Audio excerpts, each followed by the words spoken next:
Assalamualaikum warahmatullahi wabarakatuh. Kali ini saya bongkar BTSP ya. Ini motor hilang pengapian ya. Hilang pengapian ketika kontak di on kan, lampu indikatornya ini tidak nyala. Kilometer nyala ya sama lampunya, tapi di bagian sini indikator ini harusnya nyala, tapi ini mati total ya. Tidak ada sinyal dari ECU ya. Setelah saya cek dari depan ke belakang, dari belakang ke depan, dari kiri ke kanan, dari kanan ke kiri, soal kabel tidak ada yang bermasalah. Kabel tidak bermasalah ya, cuma saya menemukan di jalur-jalur kabel ini ada bekas jemperan ya. Nah, di sini bekas jemperan nih. Ini akibat dari hilang pengapian ini konslet dari sini sehingga ECU itu panas, meledak, putus ya, mati total ya. Ini bekas jemperan yang tidak rapi. Terakhir saya cek di bagian ECU ini ya. Nah, di bagian ECU ini saya terakhir cek. Ini di bagian ECU bagian belakangnya ini ada bekas terbakar ya, melepuh. Nah, melepuh sampai retak ya. Biasanya kasus seperti ini ya, kasus konslet seperti ini melepuhnya itu besar ya, kembung ya, atau retakannya juga besar. Mungkin ini ketika jalan langsung mati ya. Kalau diselah terus, disater terus, ini bisa-bisa melepuhnya lebih besar. Karena ini begitu mati langsung dibawa ke sini ya. Ini naik mobil tadi, ini motor ini. Dibawa ke sininya naik mobil. Nah, ini sudah ada gantinya ya. Untuk kode ini K81 ya. Nah, K81N02 ini kodenya harus sama, harus sesuai, harus sinkron ya. Nah, di sini juga kodenya K81N02 ya. Ini untuk bit ESP atau bit Eco ya. Nah, seperti ini. Untuk harga di masing-masing daerah mungkin beda ya. Kalau di sini tadi beli di dealer itu sekitar 1.250.000 ya. Kalau di daerah kalian berapa saya kurang tahu. Masing-masing daerah ini pasti berbeda harganya. Kodenya harus sama ya, K81A. Kalau urusan kabel ya, bekas jemperan itu harus benar-benar dirapikan, jangan sampai bocor terjadi konslet ya. Oke, kita sekarang unboxing unit ECU ya. Ini original ya, dari dealer resmi. Perlu kalian ketahui juga ya, untuk penggantian ECU yang baru itu tidak sembarangan.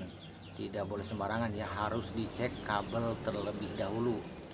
Jangan-jangan begitu dipasang konslet lagi, terjadi konslet karena kabel tidak dicari penyebabnya dari mana ini ya.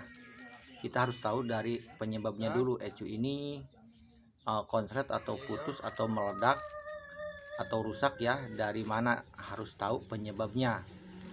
Alangkah baiknya dicek terlebih dahulu.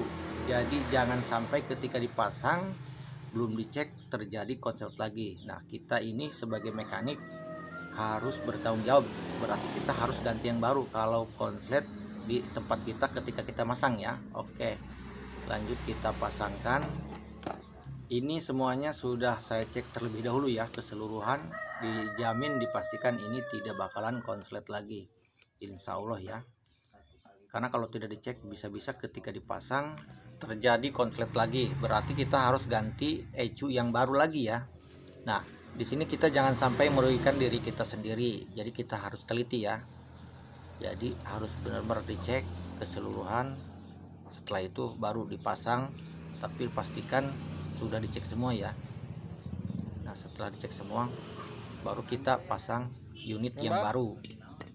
Terus ketika ECU sudah terpasang ya, unit yang baru, untuk pengetesannya kontak di on kan-nya itu jangan lama-lama ya, sekitar 1-2 detik saja.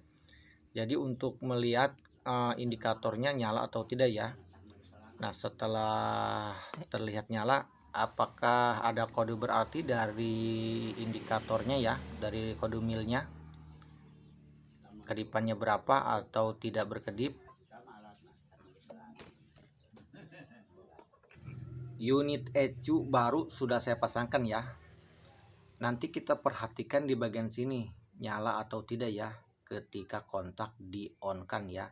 Kalau memang di sini tidak nyala ya di indikator ini, berarti ada permasalahan di bagian sini, soket-soket sini ya. Karena kabel sudah saya cek itu bagus semua.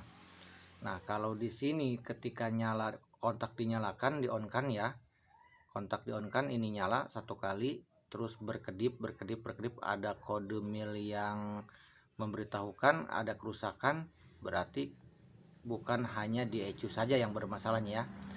Jangan-jangan ketika kontak di on kan nasibnya seperti ini juga nih. Nah seperti ini ya, ini akibat dari konslet ya. Nah melepuh seperti ini, jangan sampai ECU yang baru nasibnya seperti ini.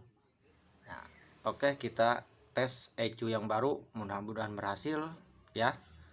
Kontak di on kan, bismillahirrahmanirrahim. Nah indikator nyala ya, berarti pemasangan ECU yang baru berhasil ya, tidak ada kode kerusakan. Kita tes.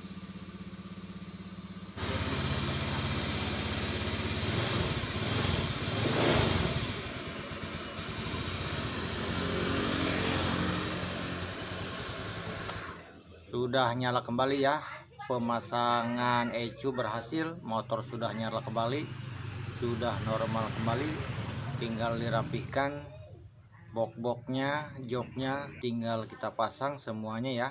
Nah pasang ini aja dulu ya, ini pelindung ECU ya, atau ini sebagian dari ground ECU juga, ini sebagian ground dari ECU juga, pelindung juga, ini wajib dipasang atau dipasangkan ya.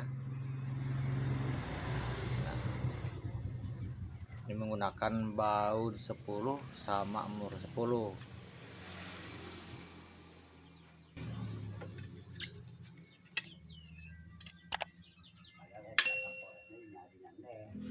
Oke, yang belum subscribe dibantu subscribe dulu ya, di like, komen, di share ke teman-teman, siapa tahu video ini bermanfaat bagi teman Anda juga ya.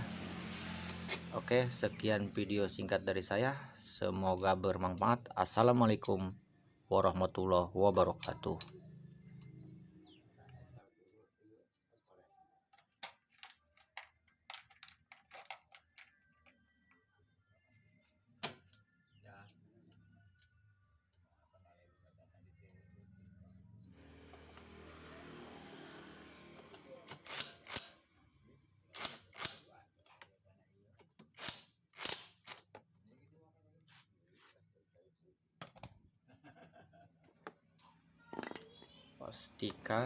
Pastikan baut aki kencang dua-duanya ya, ini harus kencang.